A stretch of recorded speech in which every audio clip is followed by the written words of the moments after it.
పాలకొల్లులో మంత్రి నిమ్మల రామానాయుడు ఆధ్వర్యంలో సీఎం చంద్రబాబు నాయుడు పుట్టినరోజు వేడుకలు ఘనంగా నిర్వహించారు. చంద్రబాబు పుట్టినరోజు వేడుకల్లో 50 మందికి రక్తదానం చేశారు. పేద మహిళలకు చీరలు, దివ్యాంగులకు బియ్యం, నిత్యావసర సరుకులు, పండ్లను మంత్రి నిమ్మల రామానాయుడు అందజేశారు. అనంతరం ఆయన మాట్లాడుతూ చంద్రబాబు గొప్ప దార్శనికుడని కొనియాడారు. ఆయన నేతృత్వంలో పనిచేయడం తమ గొప్ప అదృష్టమని పేర్కొన్నారు. చంద్రబాబు వ్యక్తిత్వం, విలక్షణ శైలి, పాలనా అనుభవం గురించి చెప్పాలంటే 10 పుస్తకాలు రాయొచ్చన్నారు. ఆంధ్రప్రదేశ్ ఆవిర్భావం నుంచి నవ్యాంధ్రప్రదేశ్ వరకు చరిత్ర రాస్తే సగానికి సగం అధ్యయనాలు ఆయనవే ఉంటాయన్నారు. గవర్నెన్స్ లో టెక్నాలజీ వినియోగాన్ని ప్రోత్సహించిన తొలి నేతల్లో ఒకరని పేర్కొన్నారు. ఈ గవర్నెన్స్ కు మార్గదర్శకుడని చంద్రబాబు నేతృత్వంలో పోలవరం ప్రాజెక్ట్, పోలవరం బస్కచర్ల పూర్తయి రాష్ట్రం కరువు రహిత రాష్ట్రంగా మారుతుందన్నారు.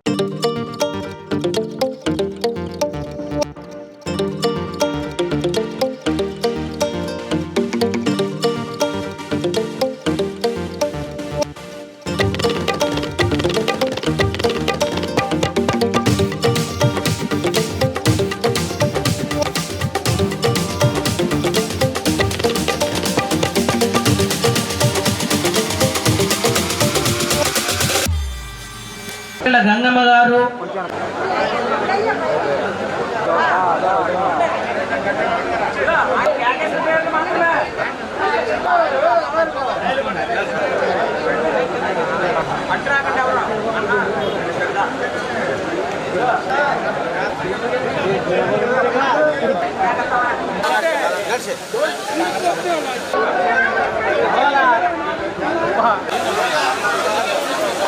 ఆహ్వానిస్తున్నాం.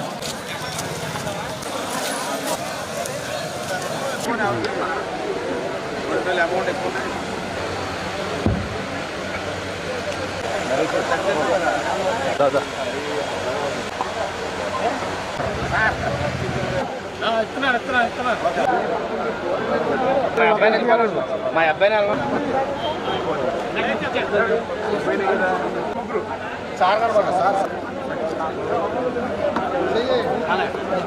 ముందుగా మన పాలకొల్లు నియోజకవర్గ ప్రజలందరి తరపున గౌరవ ముఖ్యమంత్రి నారా చంద్రబాబు నాయుడు గారికి జన్మదిన శుభాకాంక్షలు ఈ సందర్భంగా ముందుగా తెలియజేసుకుంటూ ఉన్నాం. ఉమ్మడి రాష్ట్రంలో కానీ లేదా ఇప్పుడు ఈ నవ్యాంధ్రప్రదేశ్ రాష్ట్రం కానీ మొత్తం ఆంధ్రప్రదేశ్ రాష్ట్ర చరిత్ర రాస్తే అందులో సగం పేజీలు చరిత్ర రాయడానికి చంద్రబాబు నాయుడు గారి గురించే సరిపోతుంది. అటువంటి ముద్ర ఆంధ్రప్రదేశ్ రాష్ట్రం మీద వేసుకున్నటువంటి వ్యక్తి నారా చంద్రబాబు నాయుడు గారు. ఏదైతే మీ అందరికీ తెలుసు, ఆ రోజు అన్న నందమూరి తారక రామారావు గారు ప్రజలే నా దేవుళ్ళు, సమాజమే నా దేవాలయం అనేటువంటి సిద్ధాంతంతో పుట్టినటువంటి తెలుగుదేశం పార్టీ అనేకమైన విప్లవాత్మకమైనటువంటి మార్పులు, అంటే కిలో 2 రూపాయల బియ్యం కాడి నుంచి, చీర దావతి కాడి నుంచి, మరి ఏదైతే పక్కా ఇళ్ళు నిర్మాణం కాడి నుంచి, పెన్షన్లు పెట్టడం దగ్గర నుంచి, మున్సిపల్ వ్యవస్థను రద్దు చేయడం దగ్గర నుంచి, తాలూకా వ్యవస్థను రద్దు చేసే దగ్గర నుంచి, మహిళలకు సమానంగా మరి మగవాళ్లతో పాటు ఆస్తి హక్కు ఇచ్చేటువంటి విషయం దగ్గర నుంచి, స్థానిక సంస్థల్లో బలహీన వర్గాలకి రిజర్వేషన్ ఇచ్చిన దగ్గర నుంచి, అంటే ఇలా చెప్పుకుంటూ పోతే ఆ రోజు ఎన్టీ రామారావు గారు మరి మొదలైనటువంటి ఆ చరిత్ర మరి నారా చంద్రబాబు నాయుడు గారి దగ్గర నుంచి ప్రపంచంలో ఎక్కడా లేనటువంటి విధంగా మహిళలు తమ కాళ్ల మీద తాము నిలబడేటువంటి విధంగా డ్వాక్రా సంఘాలను పెట్టినటువంటి ఘనత నారా చంద్రబాబు నాయుడు గారిది.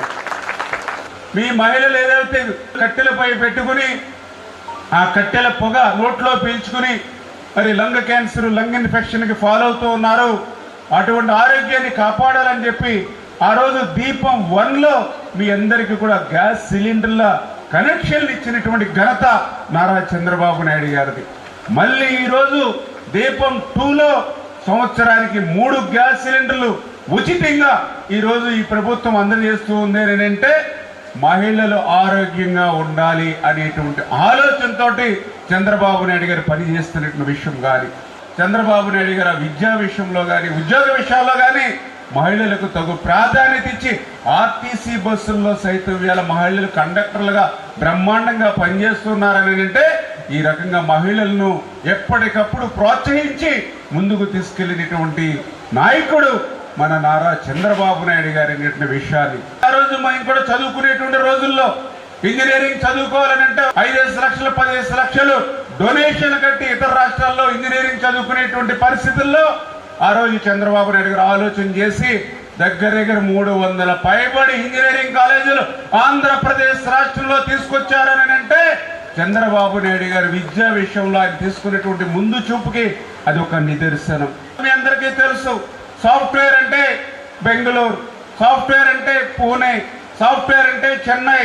కానీ చంద్రబాబు నాయుడు గారి హయాంలో సాఫ్ట్వేర్ అంటే పూణే, సాఫ్ట్వేర్ అంటే బెంగళూరు, సాఫ్ట్వేర్ అంటే చెన్నై కాదు, సాఫ్ట్వేర్ అంటే హైదరాబాద్ అని ఒక సైబరాబాద్ నగరాన్నే ఆ రోజు చంద్రబాబు నాయుడు గారు సృష్టించారని అంటే యువతకు ఏ రకంగా విద్య, ఉద్యోగ, ఉపాధి అవకాశాలు కల్పించాలో ఆలోచన చేసినటువంటి నాయకుడు నారా చంద్రబాబు నాయుడు గారు. వీళ్ళ తెలంగాణ మిగులు రాష్ట్రంగా ఉంది అని అంటే తెలంగాణకు వచ్చేటువంటి ఆదాయంలో 62% ఒక్క హైదరాబాద్ నగరం నుంచే వస్తుంది. ఒక మహారాష్ట్ర చూసుకుంటే ఒక ముంబై నుంచే వాళ్ళకి ఆదాయం వస్తుంది. కానీ అటువంటి రాజధాని ఈ ఆంధ్రప్రదేశ్ రాష్ట్రానికి లేదు. ఈ ఆంధ్రప్రదేశ్ రాష్ట్రంలో పేదలున్నారు, వృద్ధులు ఉన్నారు, వితంతులు ఉన్నారు, దివ్యాంగులు ఉన్నారు. మరి ఇటువంటి వారందరికీ ఎన్నో సంక్షేమ కార్యక్రమాలు చేయాలి. రోడ్లు, డ్రైన్లు, ఇళ్లు, ఇటువంటి అభివృద్ధి కార్యక్రమాలు ఎన్నో చేయాలి. ఇటువంటి అభివృద్ధి సంక్షేమ కార్యక్రమాలు ఆంధ్రప్రదేశ్ రాష్ట్రంలో చేయాలి అని అంటే ఒక చెన్నై, బెంగళూరు, ముంబై, హైదరాబాద్ వలె ఆంధ్రప్రదేశ్ రాష్ట్రానికి కూడా అటువంటి ఆదాయం ఇచ్చేటువంటి నగరం ఉండాలనేటువంటి ముందు చూపుతోటే ఈరోజు అమరావతిని ఈరోజు చంద్రబాబు నాయుడు గారు నిర్మాణం చేస్తున్నటువంటి పరిస్థితి. ఈరోజు మనం ఏ మాత్రం అభివృద్ధి చెందాలన్నా నీరు అనేది చాలా అవసరం. ఒక్క సంవత్సరం వర్షాలు బాగా పడితే మళ్ళీ 2-3 సంవత్సరాలు వర్షాలు సరిగ్గా పడకపోయినా కూడా కరువు అనేది రాష్ట్రంలో కాకుండా చూడాలి అని అంటే మరి ఏదైతే ఆయన దూరదృష్టితో ఒక పోలవరం ప్రాజెక్టు. ఎందుకంటే ఆంధ్రప్రదేశ్ రాష్ట్రాన్ని ఒక కరువు రహిత రాష్ట్రంగా మార్చేటువంటి శక్తి దేనికైనా ఉంది అని అంటే అది ఒక్క పోలవరం ప్రాజెక్టు మాత్రమే ఉంది.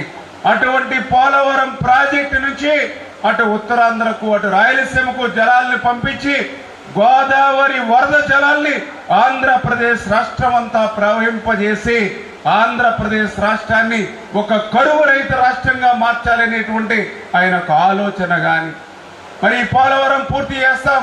భవిష్యత్తులో ఇంకా 2-3 సంవత్సరాలు వర్షాలు రాకపోయినా కరువు అనేది రాష్ట్రంలో కనపడకూడదని అంటే పోలవరం బనకచెర్ల మరి యొక్క ప్రాజెక్టుని తీసుకుని భవిష్యత్తులో పోలవరం బనకచెర్ల పూర్తవుతే ఆంధ్రప్రదేశ్ రాష్ట్ర చరిత్రే మారిపోయేటువంటి పరిస్థితి.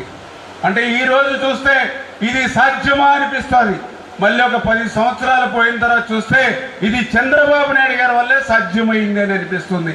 చేత ఈ రకంగా మరి అటువంటి దూరదృష్టితో రేపు మన భవిష్యత్తుని, మన పిల్లల భవిష్యత్తుని, మన భావితరాల భవిష్యత్తుని దృష్టిలో పెట్టుకుని పని చేసేటువంటి నాయకుడు నారా చంద్రబాబు నాయుడు గారు.